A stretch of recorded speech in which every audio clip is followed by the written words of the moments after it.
أعوذ بالله السميع العليم من الشيطان الرجيم بسم الله الرحمن الرحيم سبحان الله وبحمده عدد خلقه ورضا نفسه وزنة عرشه ومداد كلماته اللهم صل وسلم على نبينا محمد ربي اشرح لي صدري ويسر لي أمري واحلل عقدة من لساني يفقهوا قولي۔ ہم اللہ سبحانہ تعالیٰ کے اسماء الحسنہ میں سے اللہ کے ناموں الرزاق، الرازق اور خیر الرازقین کا مطالعہ کر رہے تھے، جس سے ہم نے یہ بات اخذ کی کہ یہ اللہ کی صفت الرزق یعنی العطا، عطا کرنے کی صفت کے اوپر دلالت کرتے ہیں یہ نام۔ ہم نے ان ناموں کو نص سے سمجھا، قرآن کی آیتوں میں جو ثبوت اس کے پائے جاتے ہیں ان سے سمجھا، اور ہم مسلسل انہی ثبوت کی بنا پر مختلف باتیں اس نام سے متعلق سمجھ بھی رہے تھے۔ ان ناموں کے اگر خلاصے کے طور پہ کہا جائے کہ ان ناموں کے معنی کیا ہیں، تو ان ناموں سے مراد ہے عطا کرنے والا، ایسا دینے والا جو اپنی ہر مخلوق کو دیتا ہے، دیتا رہتا ہے اور دیتا رہے گا، اور اس کے خزانے اور غنا میں کبھی کوئی کمی نہ ہوگی۔ اور نہ صرف یہ کہ وہ دیتا ہے بلکہ اس کے اسباب بھی خود ہی کرتا ہے، اور ہر مخلوق کو دیتا ہے، چاہے وہ اس کو اپنا معبود مانے یا نہ مانے۔ پھر ہم نے یہ دیکھا کہ رازق جو ہے الرزاق اور خیر الرازقین تو قرآن میں ہمیں ملا، لیکن رازق جو ہے وہ نام ایک حدیث کے ذریعے سے ہم نے سمجھا تھا۔ اسی طریقے سے ہم اس نام سے متعلق جو باتیں سمجھ رہے تھے اس کی شرح کے اندر وہ یہ کہ رزق جو ہے وہ اللہ سبحانہ تعالیٰ اپنی حکمت اور اپنے علم کی بنا پر کسی کو زیادہ دیتا ہے اور کسی کو کم دیتا ہے، کسی کو دے کے لے لیتا ہے اور کسی کو نہ دے کے بھر دیتا ہے۔ اور اس کے بارے میں اللہ سبحانہ تعالیٰ نے پہلے سے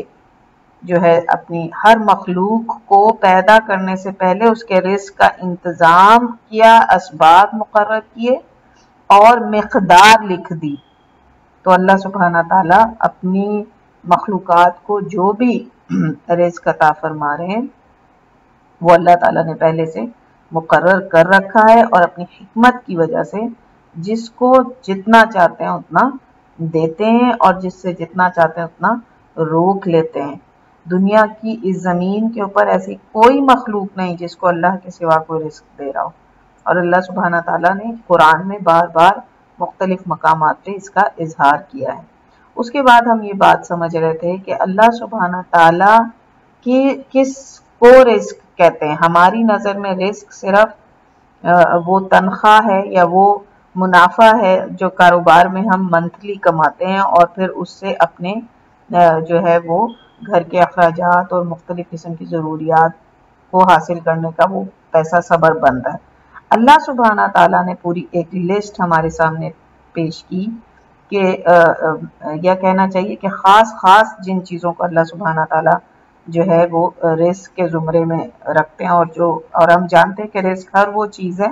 جو انسان کے لیے کسی بھی طرح سے فائدے کا سبب بنے۔ تو اللہ سبحانہ تعالیٰ کی لسٹ کے مطابق ہم دیکھ رہے تھے کہ کون سی چیزیں ہیں جس کو اللہ سبحانہ تعالیٰ جو ہے وہ اپنے رزق کی لسٹ میں رکھتے ہیں۔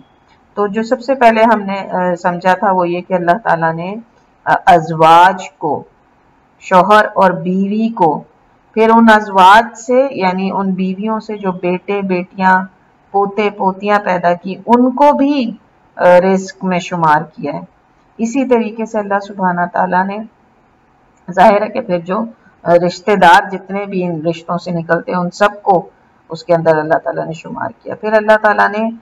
انسان کو، بنی آدم کو یہ بتایا کہ اس کو بذات خود اپنی تمام مخلوقات میں انسان کو سب سے اونچے درجے کے اوپر رکھا۔ اللہ کی بے انتہا بے عظیم مخلوقات ہیں، بہت ساری ایسی ہیں جن سے ہمارا تعارف ہو گیا، بہت ساری ایسی ہیں جن سے ابھی ہمارا تعارف نہیں ہوا۔ اللہ سبحانہ تعالیٰ نے ان تمام مخلوقات میں خود انسان کو جو سب سے اونچے درجے پہ رکھا، انسان کو بتایا کہ یہ بھی رزق ہے تمہارے لیے، کسی کا سٹیٹس بلند ہونا بھی رزق ہے۔ اور کیوں ہے؟ کیونکہ وہ اس کے لیے آزمائش کا بھی سبب ہے، اور اس کے ذریعے سے اس کی آخرت کو سنوارنے کا بھی سبب ہے۔ اپنا مقام جان لینے کے بعد انسان اسی کے مطابق اعمال کرتا ہے۔ پھر اللہ سبحانہ تعالیٰ نے زمین کو بتایا کہ یہ بھی تمہارے لیے رزق ہے، ایک ایسی جگہ جہاں پہ تم رہتے ہو، اور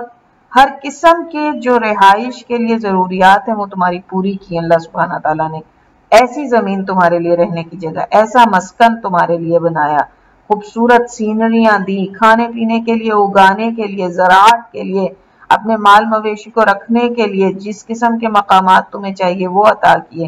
اور پھر اسی زمین کے اندر تمہیں چلنے پھرنے کے ایسے رستے بتا دیے کہ اگر تم اللہ تعالیٰ نہ وہ پگڈنڈیاں بناتے، اللہ تعالیٰ نہ وہ نیچرل رستے جو ان پہاڑوں اور ان زمین کے اندر اللہ نے بنائے ہیں، دریاؤں کے اندر اللہ نے بنائے ہیں، ستاروں کے ذریعے سے جو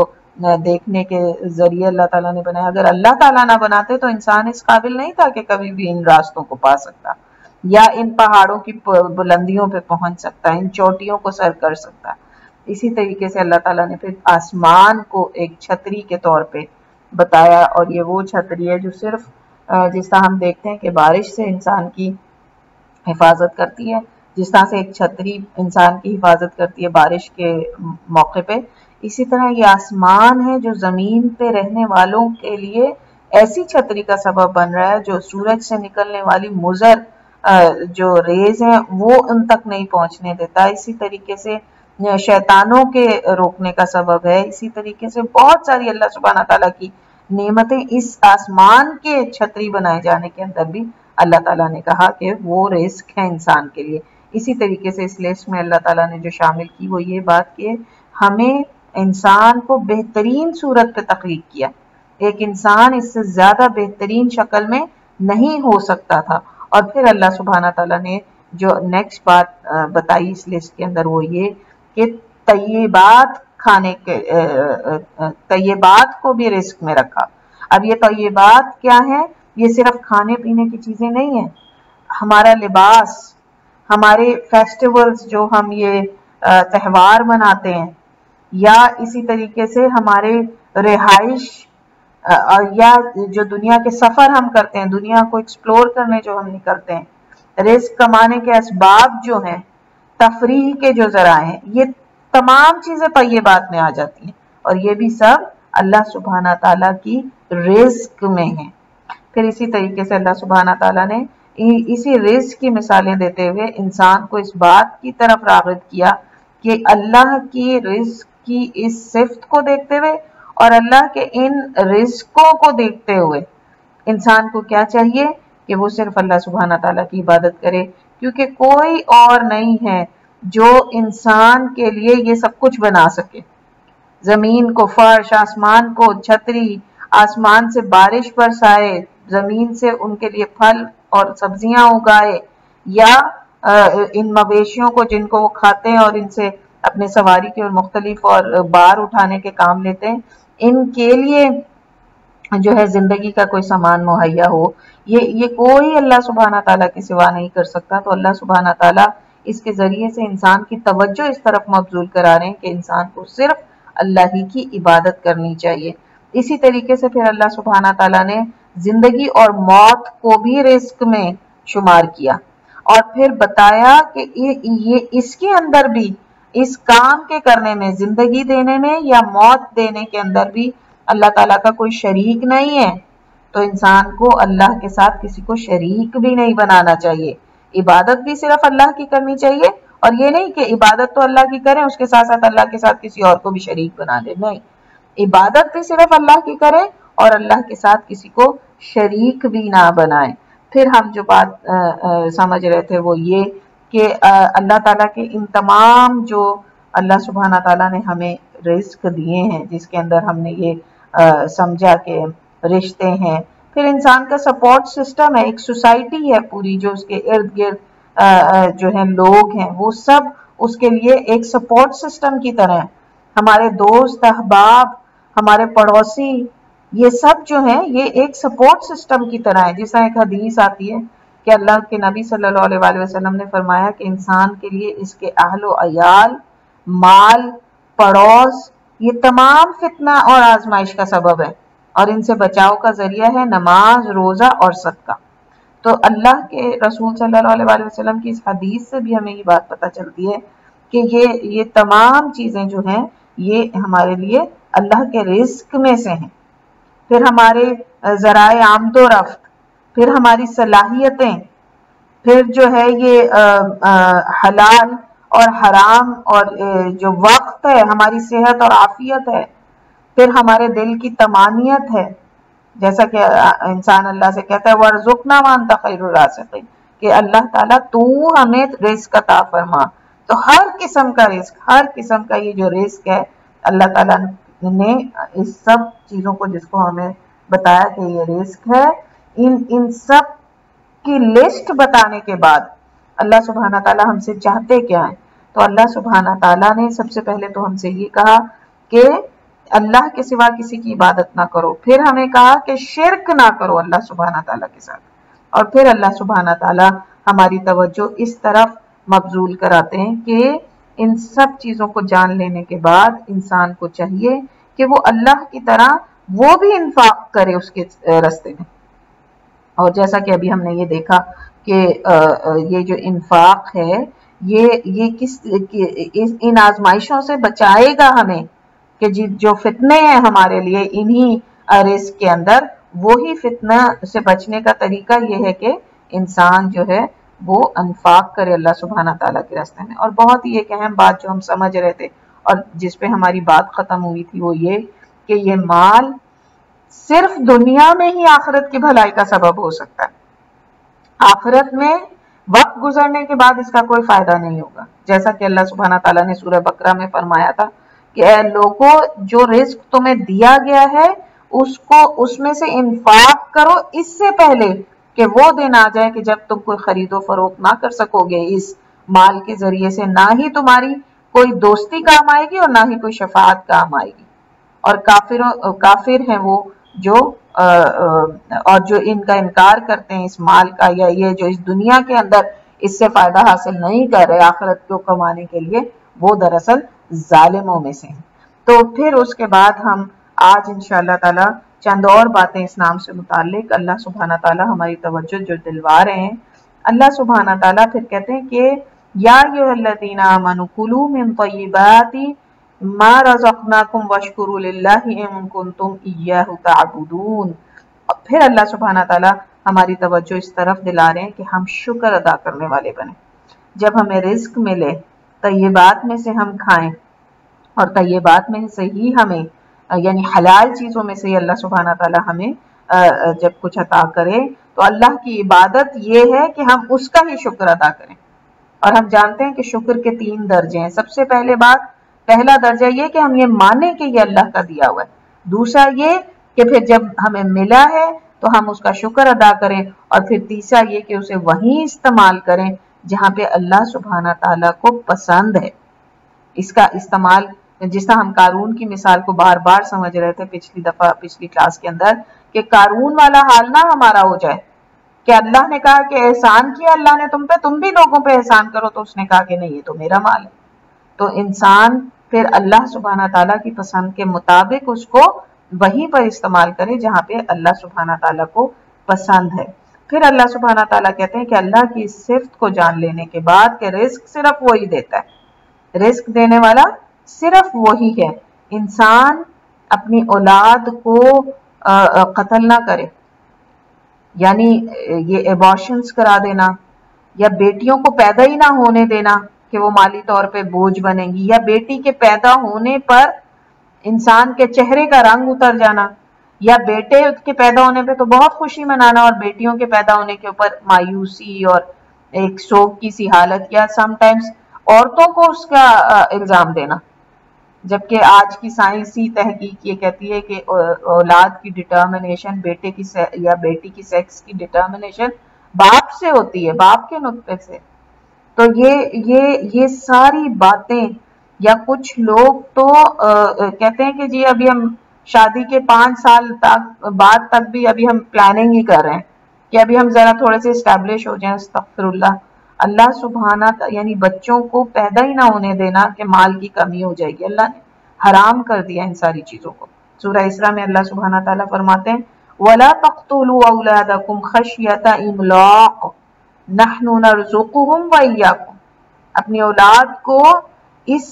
غم میں قتل نہ کرو کہ ان کو دے گا کون یا ان کے لیے کہاں سے آئے گا. اللہ تعالیٰ تمہیں بھی تو رزق دے رہا، انہیں بھی دے گا. تو اللہ سبحانہ تعالیٰ کہتے ہیں کہ اب میری اس صفت کو جان لینے کے بعد، اللہ سبحانہ تعالیٰ کے ان ناموں کو جان لینے کے بعد، انسان کو یہ جان لینا چاہیے کہ اس سے متعلق جو لوگ اس کے اوپر ڈیپینڈنٹ ہے. ایک مرد اگر سمجھتا ہے کہ میرے والدین، میری بیوی، میرے بچے، میرے بہن بھائی جو ابھی کمانے کے قابل نہیں ہیں، وہ سب جو ہیں وہ میرے اوپر ڈیپینڈنٹ ہے رزق کے لیے، تو اس کو یہ جان لینا چاہیے کہ وہ تو ایک سبب ہے، صرف وہ تو ایک ذریعہ ہے جس کے ذریعے سے ان سب کو ملے گا. دینے والا تو اللہ سبحانہ تعالیٰ، رازق اللہ ہے. وہ انسان صرف ایک سبب ہے، اور پھر اس کی وجہ سے اس کے دل میں جو بات پیدا ہونی چاہیے کہ وہ اللہ کا شکر ادا کرے کہ اللہ نے اس کو ایک ایسا سبب بنایا. پھر اللہ سبحانہ تعالیٰ ہم سے یہ ایکسپیکٹ کرتے ہیں کہ جو اللہ سبحانہ تعالیٰ کے ان ناموں کو جان لے، اس کے اندر تقوی پیدا ہو. انسان کے اندر تقوی کا سبب ہونا چاہیے کہ اللہ ہی دے گا جہاں سے انسان سوچ بھی نہیں سکتا. سورہ طلاق میں اللہ سبحانہ تعالیٰ فرماتے ہیں وَمَن يَتَّقِ اللَّهَ يَجْعَلْ لَهُ مَخْرَجًا وَيَرْزُقْهُ مِنْ حَيْثُ لَا يَحْتَسِبُ. جو اللہ کا تقوی اختیار کرے گا، اللہ اس کے لیے ہر مشکل سے نکلنے کا راستہ بنا دیں گے اور وہاں سے رزق دیں گے جہاں سے اس کا گمان بھی نہیں ہوگا. سم ٹائمز انسان سمجھتا ہے کہ اگر میں ایک ایسی جگہ نوکری کر رہا ہوں، میں بینک میں ہوں، میں انشورنس کی کمپنی میں ہوں، میں ایسے کسی کاروبار میں ہوں جہاں پہ شراب یا اس قسم کی کوئی لین دین ہوتی ہے، یا میں بیوٹی پارلر کے اس کاروبار کے اندر ہوں کہ جہاں پہ بٹوین لیگز ویکس بھی کی جا رہی ہے یا آئی بروز بنائی جا رہی ہے. یہ سب حرام ذریعے ہیں کمانے کے، اور ان کو انسان اس لیے اختیار کیے رکھتا ہے ساری عمر کہ میرے پاس اس کے علاوہ کوئی اسکل نہیں. اگر میں نے اس نوکری کو سوئچ کر کے کسی حلال نوکری کی طرف گئے تو یا تو مجھے بہت کم درجے کی نوکری ملے گی کہ میں اپنے گھر والوں کا جو ہے وہ اس کمائی میں گزارا نہیں کر سکوں گا، یا پھر یہ کہ مجھے نوکری کوئی دوسری ملے گی نہیں اگر میں نے یہ حرام ذریعوں سے کمانے کے جو اسباب ہیں یا نوکری کے طریقے ہیں یہ چھوڑ دیے. یہ انسان کی بہت بڑی غلط فہمی. اللہ سبحانہ تعالیٰ کہتا ہے جو اللہ کا تقوی اختیار کرے گا، اللہ اس کے لیے ہر مشکل سے نکلنے کا ذریعہ بنا دیں گے اور وہاں سے رزق دیں گے جہاں سے اس کا گمان بھی نہیں ہوگا. حضرت ابراہیم علیہ السلام کی مثال ہمارے سامنے اتنی عظیم ان کے تقوی کی مثال ہے. آپ سمجھ ہی گئے ہوں گے یہاں پر تقوی کیا ہے. یہاں پہ تقوی یہ ہے کہ صرف اللہ پہ بھروسہ کرنا کہ وہی رزق دینے والا اور رزق کے اسباب بنانے والا ہے. ہم جانتے ہیں کہ تقوی کے بہت سارے مطلب ہیں جو قرآن کے اندر اور حدیث میں ہمیں ملتے ہیں. یہاں پہ خاص طور پہ تقوی یہ ہے کہ ہر قسم کے رزق کو دینے والا اللہ ہے اور اس کے اسباب پیدا کرنے والا بھی اللہ ہی ہے. جیسا کہ حضرت ابراہیم جب مکہ آئے اور اپنی بیٹے اور اپنی بیوی کو وہاں چھوڑا تو پھر اس کے بعد اللہ سبحانہ تعالیٰ سے کیا دعا کی انہوں نے دعا کی کہ اللہ اس شہر کو جو ہے وہ وہاں اپنے پھلوں سے رزق عطا فرما. آج تک مکہ میں کوئی پھل نہیں ہوگا، پر اللہ کے اس رسول اس نبی کا اللہ سے تقوی دیکھیں کہ مجھے نہیں پتا اسباب آپ کریں گے. اللہ کے رازق ہونے پہ اس قدر توکل ہے کہ اسباب اللہ تعالیٰ آپ نے کرنے. بس میں آپ سے یہ دعا کر رہا ہوں کہ چونکہ دینا صرف آپ نے، رازق صرف آپ ہیں، تو آپ سے یہ دعا کروں کہ اس شہر میں بسنے والوں کے لیے اپنے پھلوں سے رزق کا انتظام فرما اور ان کے لیے لوگوں کے دلوں میں ان کے لیے محبت ڈال، اور پھر جو ہے تاکہ لوگ تیری عبادت کریں اور تیری طرف آئیں. یعنی جو اپنی اولاد کو وہاں پر بسانے کا مقصد تھا کیا؟ اللہ کی عبادت کریں لوگ. اور اس کے لیے کہ کسی پہ ڈیپینڈنٹ نہ ہو جائیں، کسی کے محتاج نہ ہو، تو ان کو ایسے ذریعوں سے رزق عطا فرما تاکہ لوگ، میں جس مقصد سے ان کو یہاں پر چھوڑ کے جا رہا ہوں، اس مکہ کا آباد کرنے کا جو میرا مقصد ہے وہ پورا ہو سکے۔ یہ ہے وہ تقوی جو اللہ سبحانہ تعالیٰ ہم سے چاہتے ہیں، کہ پھر نہ تو ہم حرام ذریعوں پہ قائم رہیں، ساری عمر کماتے رہیں اس ڈر سے کہ میں نے یہ نوکری چھوڑی تو دوسری نوکری مجھے ملے گی نہیں، یا دوسری نوکری ملے گی تو میرے معیار کی نہیں ہوگی۔ نہیں، اللہ کی اطاعت، اللہ کی فرما برداری، اس میں اس کو چھوڑیں، کیونکہ رازق تو اللہ ہے۔ وہ نوکری جو پہلے آپ کے پاس ہے وہ بھی اللہ ہی نے دی تھی، وہ اسباب بھی اللہ نے ہی پیدا کیے تھے۔ میں اس شوہر کو نہ چھوڑوں، بے شک یہ کتنے ہی اللہ کی نافرمانی کرنے والا ہو اور مجھ سے نافرمانی کے کام کرواتا ہوں، یا میں اپنے مجازی خدا کے ہر اس حکم کو اس لیے مان لوں کیونکہ اللہ سبحانہ تعالیٰ نے جو ہے وہ اس کو میرا شوہر بنا دیا ہے اور وہ مجھے حرام کاموں کے لیے گئے اور میں کرتی رہوں۔ نہیں، کیوں؟ کیونکہ مجھے ڈر یہ ہے کہ اگر میں اس کو چھوڑ کے اپنے ماں باپ کے گھر گئی تو میرے ماں باپ کے گھر کا رزق جو ہے وہ کشادہ نہیں رہے گا، یا میرے بھائی جو ہیں وہ مجھے ایکسپٹ نہیں کر سکیں گے، یا میری بھابھیوں کو بہت ناگوار گزرے گا۔ نہیں، اللہ سبحانہ تعالیٰ رازق اللہ ہے۔ میں اللہ کی نافرمانی میں کس طریقے سے یہ ہو سکتا ہے کہ کسی ایک شخص کے ساتھ ساری عمر اس لیے بندھی رہوں کہ جی وہ رزق جو ہے اس کی کمی آ جائے گی میرے گھر والوں کے اوپر۔ تو یا اسی طریقے سے میں اپنی اولاد، اپنے بیٹوں، اپنی بیٹیوں کی، ان کو وقت پہ ان کی شادیاں نہ کریں، کس لیے؟ ایک نئے فرد کے اضافے کی وجہ سے کمی۔ اللہ سبحانہ تعالیٰ کہتے ہیں انسان، اللہ کا تقوی یہ ہے کہ جب بھی تمہیں کسی بھی رزق کی طرف سے، کسی بھی قسم کے رزق کی طرف سے، تمہارے کھانے پینے، علم میں کمی، دل کا اطمینان، یا گھروں کا سکون، یا آپس میں محبت، کسی بھی قسم کی، یا تمہارے گھر والے جو ہیں وہ حرام کام کرتے ہیں اور حلال کی طرف نہیں آتے، کسی بھی قسم کا رزق تمہیں چاہیے، اللہ سبحانہ تعالیٰ کے اوپر تقوی اختیار کرو، اللہ پہ توکل اختیار کرو کہ وہی دینے والا ہے۔ وہ ایسے ذریعوں سے یہ سب کچھ عطا کرے گا، ایسے ذریعوں سے یہ اسباب بنائے گا، ایسے اسباب سے یہ چیزیں، یہ رزق تم تک پہنچائے گا کہ تمہارے وہم و گمان میں بھی نہیں ہوگا۔ بالکل اسی طریقے سے اللہ سبحانہ تعالیٰ پھر سورہ حج میں فرماتے ہیں فَالَّذِينَ آمَنُوا وَعَمِلُوا الصَّالِحَاتِ لَهُم مَغْفِرَةٌ وَرِزْقٌ کریم، رزق کریم۔ اللہ سبحانہ تعالیٰ کہتے ہیں اسی طریقے سے یہ سب جو چیزیں ہم تمہیں جو رزق عطا کریں گے وہ تمہاری مغفرت کا بھی سبب بنے گا، کہ جو لوگ ایمان لائے اور نیک عمل کیے ان کے لیے مغفرت ہے اور ان کے لیے رزق کریم ہے۔ رزق مرنے کے بعد بھی اللہ سبحانہ تعالیٰ جو ہے رزق کو انسان کے ایمان اور عمل صالح سے جوڑ کے بتا رہے ہیں کہ مرنے کے بعد بھی تمہیں جو رزق دیا جائے گا وہ رزق کریم ہوگا۔ آج کے فتنوں کے دور میں انسان کیسے غلط کاموں کے اندر پڑا ہوا ہے، کیسے غلط کام وہ کیے چلا جا رہا ہے، اور اس کو فکر صرف کیا ہے کہ مجھے یہ دنیا مل جائے، مجھے اس دنیا کی ہر کامیابی مل جائے، اگر اس دنیا میں کامیاب ہو گیا آخرت تو جب آئے گی تب دیکھی جائے گی، استغفر اللہ۔ تو اللہ سبحانہ تعالیٰ کہتے ہیں کہ جو لوگ ایمان لائے، نیک عمل کیے، ان کے لیے مغفرت بھی ہے اور رزق کریم بھی ہے۔ اللہ سبحانہ تعالیٰ ان کے لیے رزق کریم دے گا، دنیا میں بھی دے گا، آخرت میں بھی دے گا۔ تو اللہ کے اس نام کو جان لینے کے بعد اس بات پہ انسان کو حریص ہونا چاہیے کہ مجھے اس دنیا میں جو چاہیے وہ یہ کہ اتنا رزق، ہر وہ رزق جو میری آخرت میں کامیابی کا سبب بن سکے۔ پھر اللہ سبحانہ تعالیٰ کہتے ہیں کہ انسان کو جو ہے بغیر علم کے حلال اور حرام کے فتوے نہیں لگانے چاہیے۔ یہ صرف اللہ سبحانہ تعالیٰ کا جو ہے وہ پروگیٹیو ہے، صرف اللہ سبحانہ تعالیٰ کا حق ہے۔ یہ ایک بہت بڑا ظلم ہے جو آج مسلمان ایک دوسرے پہ حلال اور حرام کے فتوے لگا رہے ہیں، بغیر کسی وٹنس کے، بغیر کسی پروف کے ایسا کریں۔ اور یہ یہودیوں اور عیسائیوں کا عمل تھا۔ ہم حضرت حاتم بن عدی بن حاتم کی روایت کتنی دفعہ پڑھ کے جا چکے ہیں کہ جب اللہ تعالیٰ نے فرمایا کہ انہوں نے، اللہ کے رسول صلی اللہ علیہ وسلم نے فرمایا کہ انہوں نے اپنے راہبائیوں کو اور ان کو اپنا خدا بنا لیا، تو انہوں نے کہا کہ ہم تو ان کی عبادت نہیں کرتے تھے، تو نبی اکرم صلی اللہ علیہ وسلم نے کیا جواب دیا کہ جس کو وہ حلال کہتے اس کو تم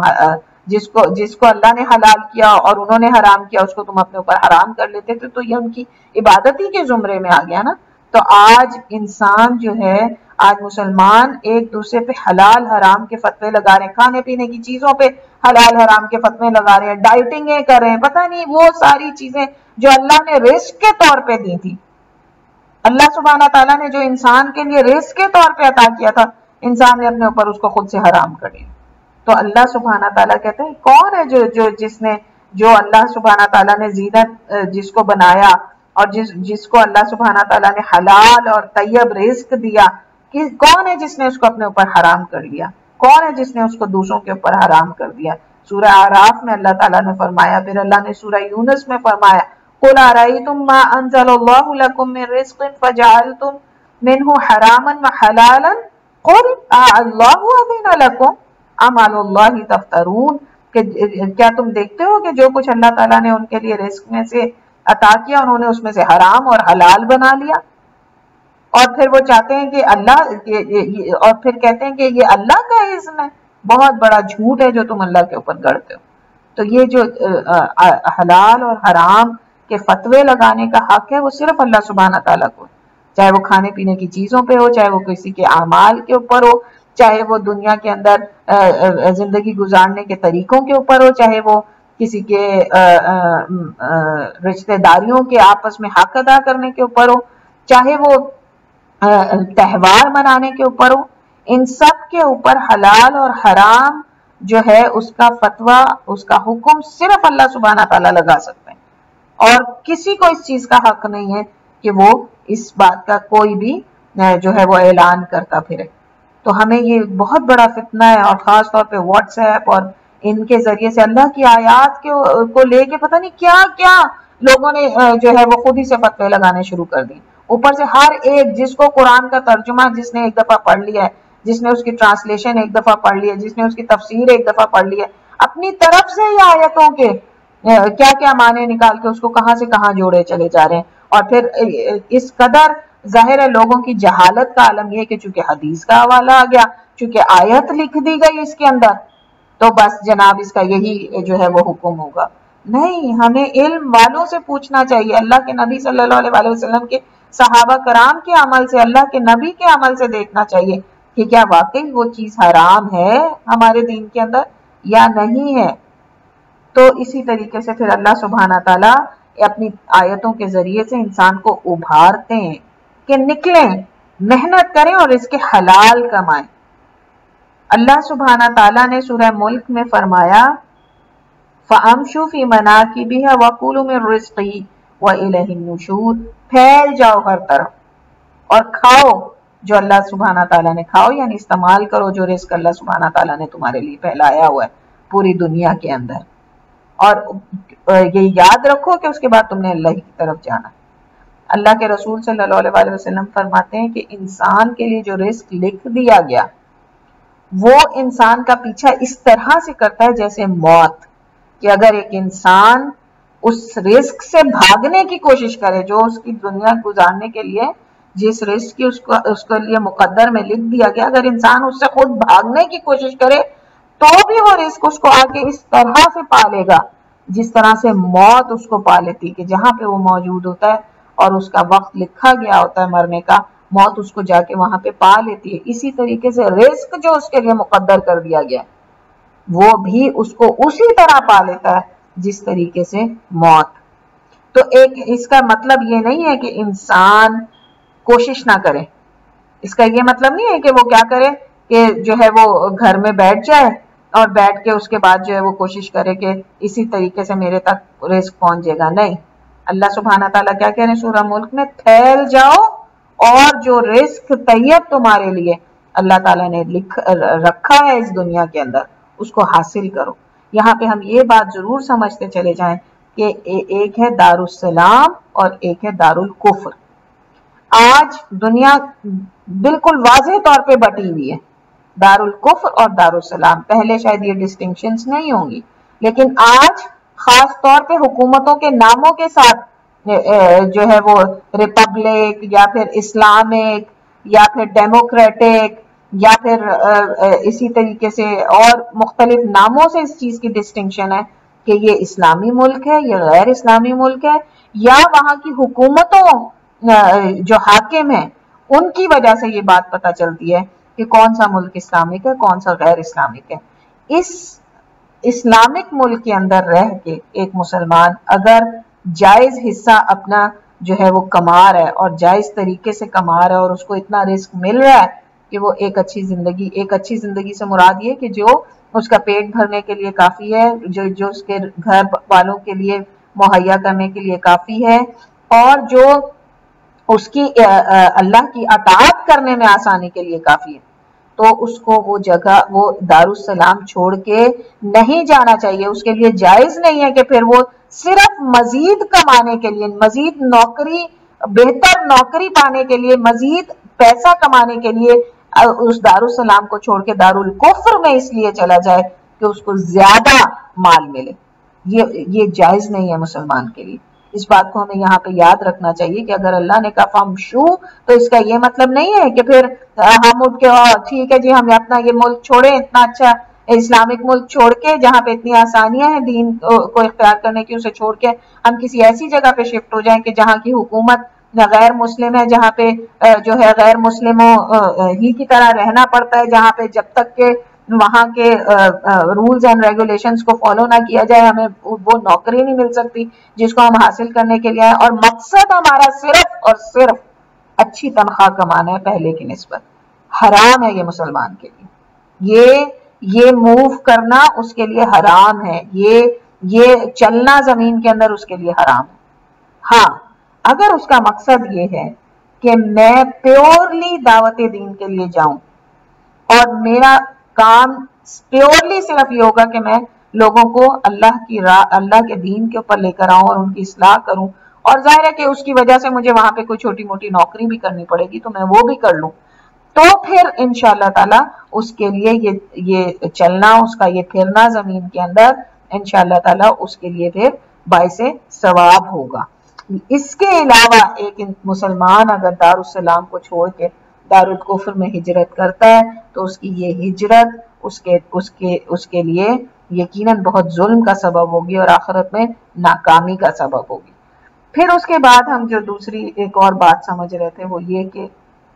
یعنی یہ تمام آیات اللہ سبحانہ تعالیٰ جو ہیں وہ ہمیں کس کام کے لیے ابھار رہے ہیں اس کی طرف ہماری توجہ دلاتی ہے۔ تو ہم یہ جان لیں کہ جب ہماری دعائیں پوری نہیں ہوتی اس کا ایک سبب ہے حرام مال، یعنی ایک شخص اللہ سے مانگتا ہے اور اس کی دعا قبول نہیں ہوتی کیونکہ اس کا مال حرام ہے، اس کا لباس حرام ہے، اس کا کھانا حرام ہے، اور اس میں سے ایک سبب یہ بھی ہو سکتا ہے کہ اس نے جو ہے وہ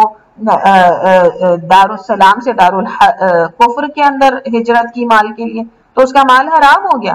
اب وہ اس کے ذریعے سے جو بھی کھائے، جو بھی پہنے، جو بھی کمائے، جو بھی اپنے گھر والوں کو مہیا کرے وہ سب حرام ہوا، اور اس کی وجہ سے اگر اس کی دعائیں قبول نہیں ہوتی تو اس کو جاننا چاہیے کہ اس کا مال اس حرام مال کی وجہ سے وہ اللہ سبحانہ تعالیٰ کے جو ہے اللہ کی ناراضگی کا سبب ہے۔ تو اللہ سبحانہ تعالیٰ چاہتے ہیں کہ انسان محنت کرے، بے شک اس کا جو مال اس کو ملنا ہے، جو رزق اس کو اس دنیا میں عطا کیا جانا ہے، جو اولاد اسے ملنی ہے، جو رشتہ دار اسے ملنے ہیں، جو ازواج اسے ملنے ہیں، جو رہائش گاہ اس کو ملنی ہے، جو نوکری اس کو ملنی ہے، جو نوکری پہ ملنے والی تنخواہ ہے، جو اس کے ارد گرد کے لوگ ہیں، جو اس کے پڑوس ہیں، جو اس کے کولیگز ہیں، جو اس کے گھر کے اندر ملنے والے سامان ہیں، وہ سب لکھ دیے گئے، لیکن اس کا یہ مطلب ہرگز نہیں ہے کہ وہ اسی جگہ پہ بیٹھا رہے اور اس کے مل جانے کا انتظار کرے۔ جو محنت کرے گا اللہ سبحانہ تعالیٰ اسی کے مطابق پھر اس کو عطا کریں گے۔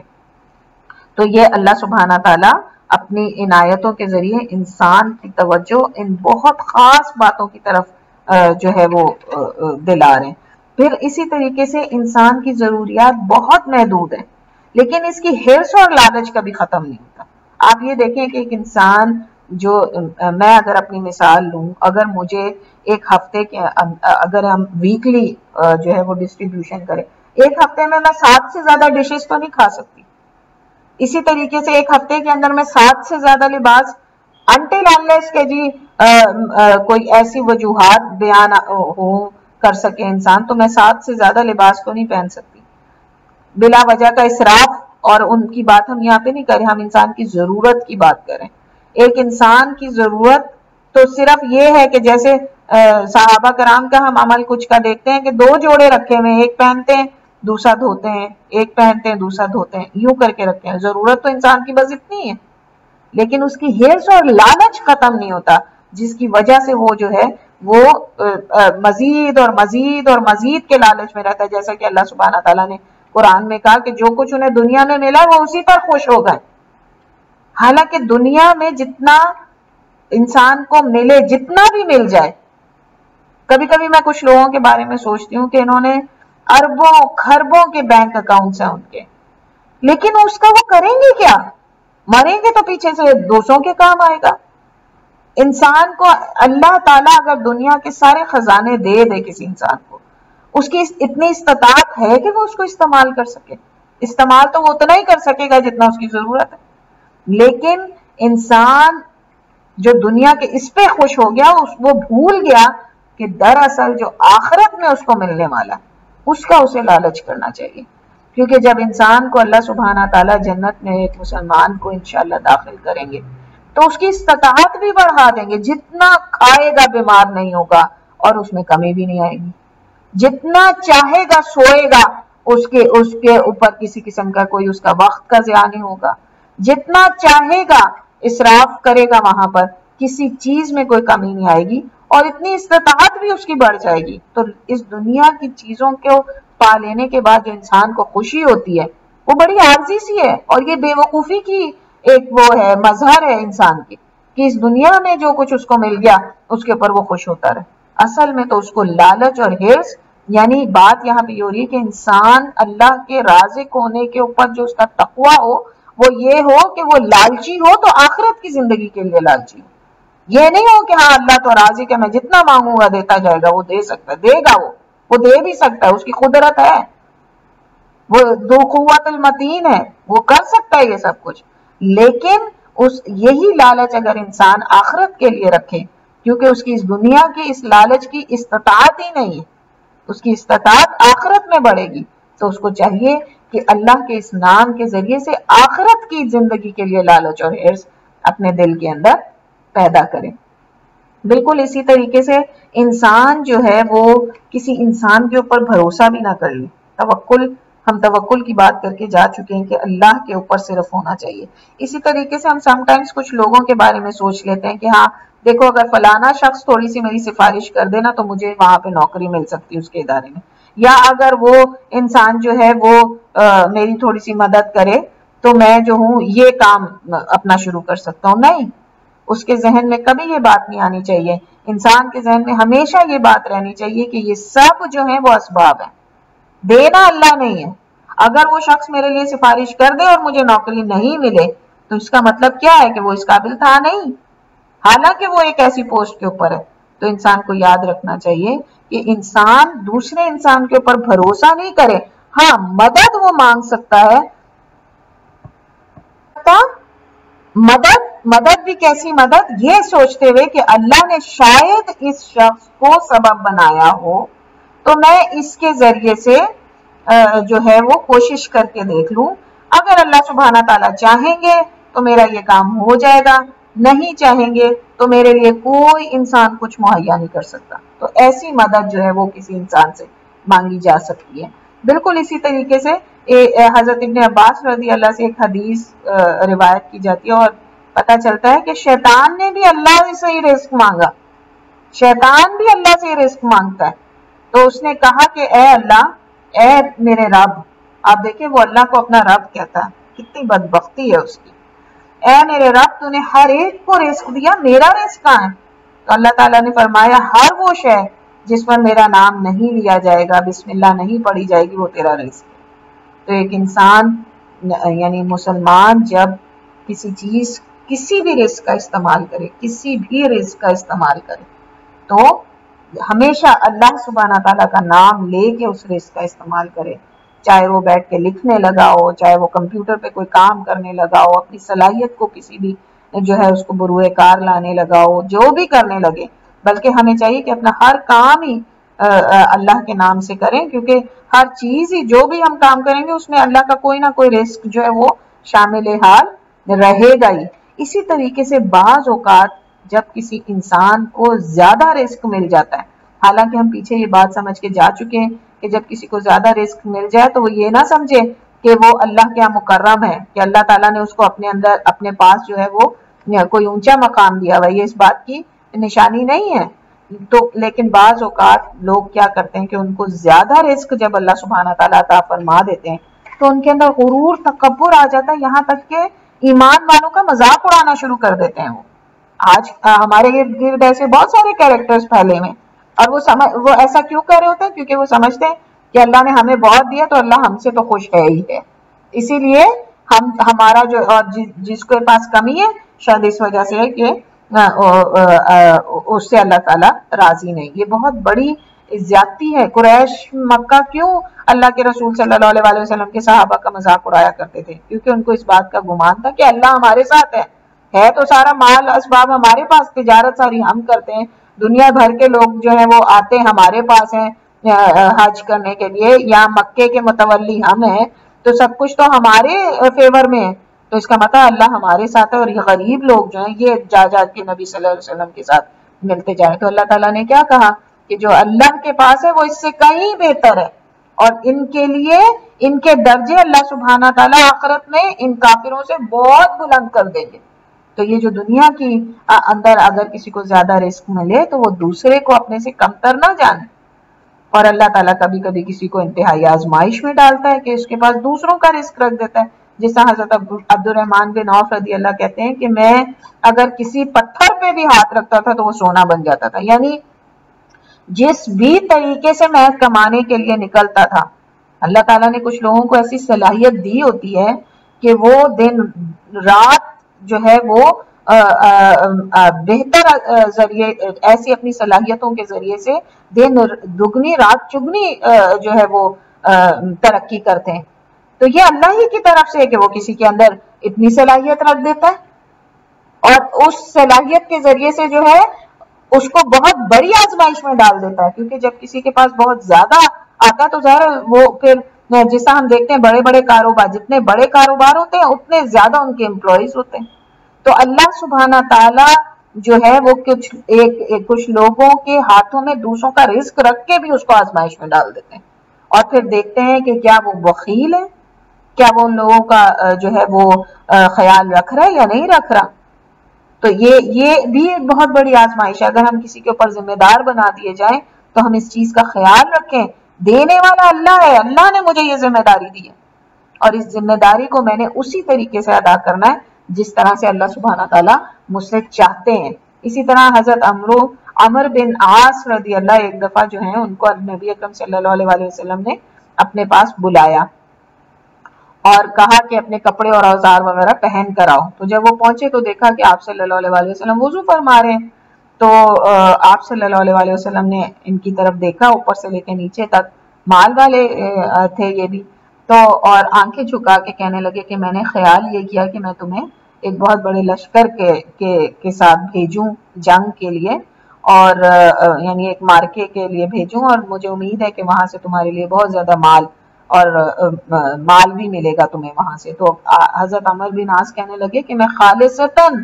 اللہ سبحانہ تعالیٰ کے لیے اسلام میں داخل ہوا ہوں، مجھے ان مال و متاع کا کوئی شوق نہیں ہے، اور مجھے یعنی کہنے کا مقصد یہ کہ اے اللہ کے رسول صلی اللہ علیہ وسلم آپ مجھے، میری جان آپ کے لیے حاضر ہے، آپ جہاں چاہیں جو حکم دیں میں کرنے کو تیار ہوں، ان ساری دنیاوی چیزوں سے میرا کوئی تعلق نہیں، مجھے ان چیزوں سے کوئی وہ نہیں ہے۔ تو اللہ کے رسول صلی اللہ علیہ وسلم نے فرمایا نیک آدمی کے لیے نیکی کے ساتھ مال کیا خوب ہے، یعنی اور جس طرح ایک دفعہ ہم دیکھتے ہیں کہ نبی اکرم صلی اللہ علیہ وسلم فرماتے ہیں کہ مالدار اجر میں کہیں آگے بڑھ گئے، مال فتنہ بھی ہے، آزمائش بھی ہے، اس کے ساتھ ساتھ جس نیک انسان کو اگر یہ دیا جائے گا تو یہ اس کے لیے آخرت کی بہترین کامیابی کا ذریعہ ہے، کیونکہ جو صدقہ کرے گا، خیرات کرے گا، جن لوگوں کو اس پر ڈیپینڈنٹ بنایا گیا ان کا صحیح طریقے سے حق ادا کرے گا، تو یہ ساری یعنی نیکی اور مال جب ایک جگہ جمع ہو جائے تو بہت بڑی بشارت ہے، بہت بڑی بشارت ہے اس انسان کے لیے، اور بہت بڑا اللہ سبحانہ تعالیٰ کا کرم ہے اس انسان کے لیے۔ تو جس کو بہت زیادہ ملے وہ کمتر کا مذاق نہ اڑائے، بلکہ وہ کیا کرے، جس کو بہت زیادہ ملے اس نیکیوں کے ساتھ اس مال کو جمع کر لے، اس مال کے اندر اس مال کو نیکیوں کے ساتھ جو ہے خرچ کرے۔ تو اللہ سبحانہ تعالیٰ، کیونکہ اللہ چاہے تو تمام لوگوں کو ایک برابر دے دے، اس کے لیے یہ ممکن ہے، اس کے لیے یہ کوئی مشکل نہیں ہے، اس نے اپنی حکمت کے تحت کسی کو کم یا زیادہ دیا، تو کمی جو ہے وہ کسی کی نافرمانی کا سبب نہ بنے، اور زیادتی جو ہے وہ کسی کی جو ہے وہ خود نمائی یا اپنے اوپر فخر اور غرور کا تکبر نہ بنے، تکبر کا جو ہے وہ سبب نہ بنے۔ تو ہمیں اللہ سبحانہ تعالیٰ سے جو ہے وہ دعا کرتے رہنا چاہیے، اللہم انی اسألک علما نافعا ورزقا طیبا وعملا متقبلا، یا اسی طریقے سے اللہم اکفنی بحلالک عن حرامک واغننی بفضلک عن من سواک، اے اللہ میرے لیے حلال کو جو ہے وہ حرام کے اوپر وہ کر دے، میرے لیے میں اس بات کو جو ہے وہ بہتر سمجھتا ہوں کہ میرے لیے حلال جو ہے اس کو تو کافی کر دے، اور میں یعنی حرام کی طرف نہ جاؤں کبھی بھی، اور اپنے فضل سے تو میرے لیے کافی ہو جائے۔ تو بہت ہی اہم یہ دعائیں ہیں۔ اسی طریقے سے اپنی اولاد کے لیے بھی ہمیں رزق کی دعا کرنی چاہیے، بعد کے رزق کی بھی، ابھی کے رزق کی بھی۔ ابھی کا رزق ان کے لیے کیا ہے؟ ابھی کا رزق ان کی پڑھائیاں ہیں، ان کے دلوں میں اللہ تعالیٰ کا تقوی ہے، ان کے دلوں کے اندر اللہ سبحانہ تعالیٰ کی عظمت ہے، اس چیز کا پیدا ہونا، اسی طریقے سے اسلام کے لیے ان کے دلوں کا اور ان کے سینوں کا کشادہ ہونا، اسی طریقے سے ماں باپ کی اطاعت، اپنے بزرگوں کی اطاعت، اسلام کے اوپر چلنے کی، اسلام کے احکامات پہ چلنا، یہ تمام رزق، اس کے لیے ہمیں اللہ سبحانہ تعالیٰ سے دعائیں مانگنی چاہیے، اسپیشلی جن کے بچے ابھی بہت چھوٹے ہیں، خود سے دعا نہیں کر سکتے، ان کے لیے خاص طور پہ۔ اور اسی طریقے سے وہ اولاد جس میں ہم نافرمانی کے کوئی جراثیم دیکھتے ہیں، اللہ تعالیٰ کی نافرمانی کے، ان کے لیے اس نام کے ذریعے سے، اللہ کے اس نام الرازق الرزاق خیر الرازقین کے ذریعے سے جو ہے ان کے لیے رزق جو ہے وہ مانگنا چاہیے۔ پھر اسی طریقے سے کبھی بھی رزق کے لیے جب انسان کوشش کراؤ، کسی بھی رزق کے لیے، تو اللہ کی عبادت میں غفلت نہ برتیں۔ اکثر ہوتا ہے ہم لوگوں کو دعوتوں پہ بلاتے ہیں، اور جو ہے اس کا مقصد کبھی ہو سکتا ہے کہ بچوں کے رشتوں کا معاملہ ہو، کبھی، اور ان دعوتوں کے چکر میں چونکہ میک اپ کیا ہوا ہے تو جناب وضو بھی ٹوٹ گیا، تو اب نماز جو ہے وہ چھوڑ دی، نہ خود پڑھی نہ ان کی کسی قسم کی اس میں۔ اسی طریقے سے جو ہے نوکریوں کے اوپر جو ہمارے شوہر، بیٹے، باپ، بھائی ہوتے ہیں، وہ اکثر کیا کوتاہی میٹنگ میں تھے بھول گئے، اللہ نے وہ رزق دیا ہے، اللہ سبحانہ تعالیٰ ہی کی اطاعت نہیں کریں گے، اللہ ہی کی نافرمانی کر دیں گے اور اپنی صلات کو اور اس کو بھول جائیں گے۔ تو ایسا نہ کرے انسان، اور اپنے رزق میں عدل کا معاملہ کرے، کہ جس کو اللہ سبحانہ تعالیٰ نے جو رزق دیا ہے اور اس رزق سے جو جڑے ہوئے لوگوں کا اس میں حق ہے، اگر شوہر ہیں تو بیوی کا حق صحیح طرح سے ادا کریں، اگر باپ ہیں تو اپنے اولاد کا حق صحیح طریقے سے ادا کریں، اگر امپلائر ہیں تو اپنے امپلائیز کا حق صحیح طریقے سے ادا کریں، عدل کا معاملہ کریں اپنے دیے ہوئے جو اللہ تعالیٰ نے جو رزق ہمیں عطا کیا ہے۔ پھر اللہ سبحانہ تعالیٰ جو ہے وہ ہماری توجہ اس طرف دلاتے ہیں کہ رزق جو ہے وہ دو قسم کا ہے۔ قرآن ظاہر ہے اللہ تعالیٰ نے تو نہیں اس کو اس طریقے سے کیا، جو علماء کرام ہیں اور خاص طور پہ یہ جو بک ہم فالو کر رہے ہیں شیخ عبد الرزاق البدر کی، اور یہ حیات ہے، اگر آپ چاہیں ان کا چینل بھی ہے یوٹیوب پہ، آپ چاہیں تو ان سے سوالات بھی کر سکتے ہیں، یہ کہ وہ عربک میں ہی سوال جواب ہوتا ہے ان کے ساتھ۔ تو بہرحال ان کی اس کتاب سے جو ہم پڑھیں تو انہوں نے رزق کو دو اقسام میں تقسیم کیا، اور جیسا کہ ہم سب سمجھ ہی گئے ہوں گے، جس طریقے سے ربوبیت کے اس میں ہم نے پڑھا تھا کہ اللہ تعالیٰ نے جو ہے وہ دو اقسام اس کے اندر بیان ہوئی تھی، ایک یہ کہ جو عام ہے، رزق عام ہے، اسی طرح اس میں بھی ہے اول وہ رزق ہے جو رزق عام ہے، جس میں شامل ہے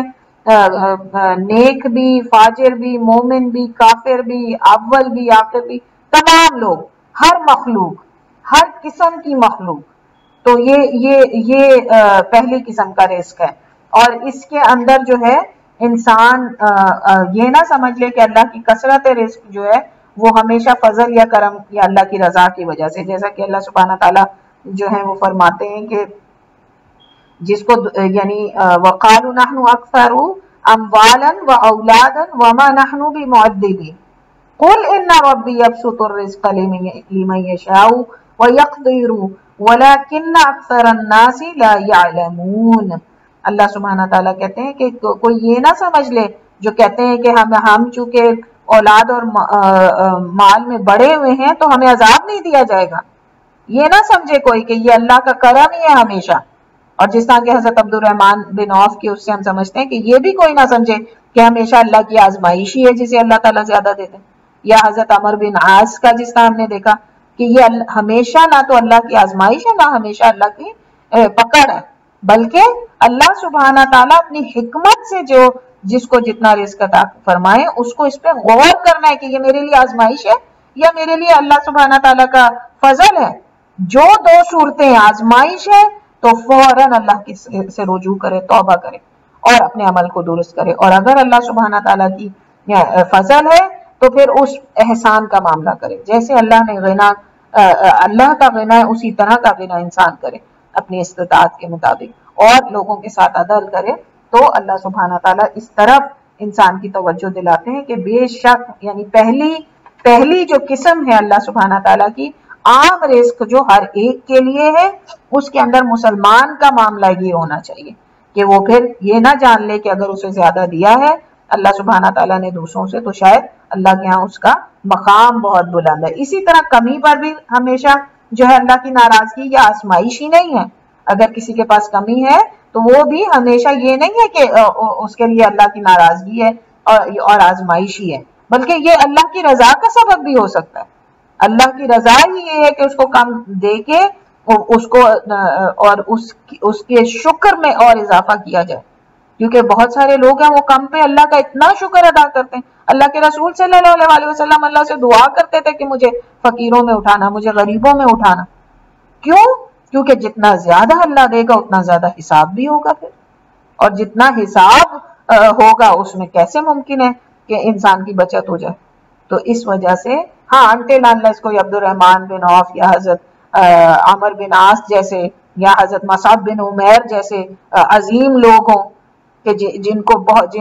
ان کا مال جو ہے ان کے ایمان پہ کسی قسم کا کوئی اثر ہی نہ ڈال سکتا ہو اور ان کا ایمان جو ہے وہ بڑھتا ہی چلا جا رہا ہو خرچ کرنے کے ساتھ، تو بے شک اگر ایسا ہے تو پھر تو بے شک اللہ سبحانہ تعالیٰ کی بہت بڑی نعمت ہے یہ۔ اور لیکن اگر کمی ہے تو ہمیشہ اللہ کی ناراضگی یا آزمائش کا سبب نہیں ہے، وہ بھی اللہ کی راضی ہونے کا سبب ہو سکتا ہے۔ اور انسان کو یہ نہیں چاہیے کہ جیسے ہی وہ اس کو کمی آئے اس کے اندر جو ہے اس کے لہجہ ہی بدل جائے اللہ سبحانہ تعالیٰ کے ساتھ، بلکہ کیا چاہیے کہ اللہ کا ہر حال میں شکر ادا کرے۔ دوسری قسم جو ہے وہ ہے رزق خاص، اور یہ کس کے لیے؟ جو صرف ایمان والوں کے لیے۔ آپ دیکھ رہے ہیں کہ ایمان والوں کے لیے ہر چیز میں ڈسٹنکشن ہے، اللہ ہر ایک کا ہے، رب ہر ایک کا ہے، رحمان رحیم ہر ایک کے لیے، لیکن ہر نام اور ہر صفت کے اندر اللہ سبحانہ تعالیٰ نے ایمان والوں کے لیے خصوصیت رکھی، خاص طور پہ اپنی صفات کو ایمان والوں کے لیے الگ کر دیا، اور عام میں بھی ان کو شامل کیا، اپنی اگر رزق عام ہے اس میں بھی شامل کیا مسلمان کو، لیکن خاص بھی کر دیا ان کے لیے۔ تو دوسری قسم جو ہے وہ رزق خاص ہے جو صرف ایمان والوں کے لیے، اور یہی وہ رزق ہے جس پہ ہر باشعور مسلمان کی نظر اور کوشش ہونی چاہیے اسی رزق کے لیے۔ کیوں؟ کیونکہ اللہ سبحانہ تعالیٰ یہ وہ رزق ہے جو دل کو غذا مہیا کرتا ہے، کس کے ذریعے؟ علم کے ذریعے، ایمان کے ذریعے، حلال طیبات خواہشات کے ذریعے، اور پھر اس وجہ سے اللہ سبحانہ تعالیٰ اس انسان کو سیدھے رستے پہ چلاتا ہے، اس کی اصلاح کرتا ہے اس کے دین کی، اور ان کے جو ہے ان کی حکمت اور رحمت میں اضافہ کرتا ہے، اور پھر اپنے کرم کو ان کے لیے اس طرح سے ختم کرتا ہے کہ قیامت والے دن جنت میں ان کو داخل کرے گا ہمیشہ کے لیے۔ تو یہ اللہ سبحانہ تعالیٰ کا خاص رزق ہے، اور یہ صرف خاص لوگوں کے لیے۔ کون ہے وہ خاص لوگ؟ ایمان والے۔ یہ وہ لوگ ہیں جو ایمان والے ہیں، اور ان ایمان والوں کے لیے اللہ سبحانہ تعالیٰ خصوصی، اسی لیے ہم دیکھتے ہیں کہ ہم معجزے کا لفظ استعمال کرتے ہیں، کن کے لیے؟ ایمان والوں کے لیے۔ کیوں؟ اللہ سبحانہ تعالیٰ ان کو دنیا میں بھی ڈسٹنکشن دیتے ہیں عام لوگوں سے، تاکہ عام لوگوں کو یہ بات پتا چل جائے ایمان لانا فائدے کا سبب ہے، ایمان لانا انسان کے فائدے کا سبب ہے۔ اگر انہیں آخرت کی وہ نہیں نظر آ رہے، وہ رزق نہیں نظر آ رہے جو اللہ نے جنت کے اندر رکھے، تو دنیا میں بھی دیکھ لو کہ ایمان لانے والوں کے لیے اللہ عزت، تکریم، ان کا معاشرے کے اندر ایک خاص مقام، ان کے لیے لوگوں کے دلوں میں محبت، یہ سب کچھ پیدا کر دیتے ہیں۔ اور سم ٹائمز تو ہم دیکھتے ہیں کہ ایسے ایسے معجزے ہو جاتے ہیں کہ جو عام انسان جو ہے وہ اس کی عقل حیران رہ جاتی ہے۔ پھر اللہ سبحانہ تعالیٰ کی ان آیاتوں سے ہمارے جو ہمارے لیے غور کرنے کی چیز ہے وہ یہ کہ ہم اس دنیا فانی کے اندر جو ہے بچیں ہر ایسی مشغولیت سے، جس طرح جھوٹ پہ مبنی کام ہے، سودی کاروبار ہے، نان مسلمس والے لباس ہیں، یا اوریاں لباس ہیں، یا ہماری داڑھی، یا ہمارے پردے، یہ ان ساری چیزوں کو ہم جو ہے آخروی دنیا کی آخروی جو زندگی ہے اس کو بھولتے ہوئے ان ساری چیزوں کو جو ہے اختیار نہ کریں۔ ڈرنا چاہیے ہمیں اس چیز سے، ہمیں یعنی ہمیں اس چیز کی فکر ہونی چاہیے کہ یہ جو سارے رزق ہمیں دیے گئے ہیں اس کو ہم اپنی آخرت کی بھلائی کے لیے استعمال کر رہے ہیں یا نہیں، اور اپنے ایمان کا سودا کر کے تو نہیں ہم کہیں ایسا کرے ہم نے داڑھی اتار دی، اپنے ایمان کا سودا کر لیا، کیوں کہ ایک مجھے اچھی پوسٹ کے اوپر میں چلا جاؤں۔ ہم نے پردہ کرنا اس لیے چھوڑ دیا کہ میں اپنے ہسبینڈ کو جو ہے وہ گھر کا اور اپنے بچوں کا سٹیٹس بلند کرنے کے لیے میں اسے ہیلپ آؤٹ کرنے گھر سے نکل رہی ہوں تو مجھے نوکری کرنی ہے۔ ہم نے جو ہے وہ اپنی بچی کی شادی ایسے گھر کے اندر کر دی کہ جو ہے بہت اچھا گھرانہ ہے، بہت بڑا گھرانہ ہے،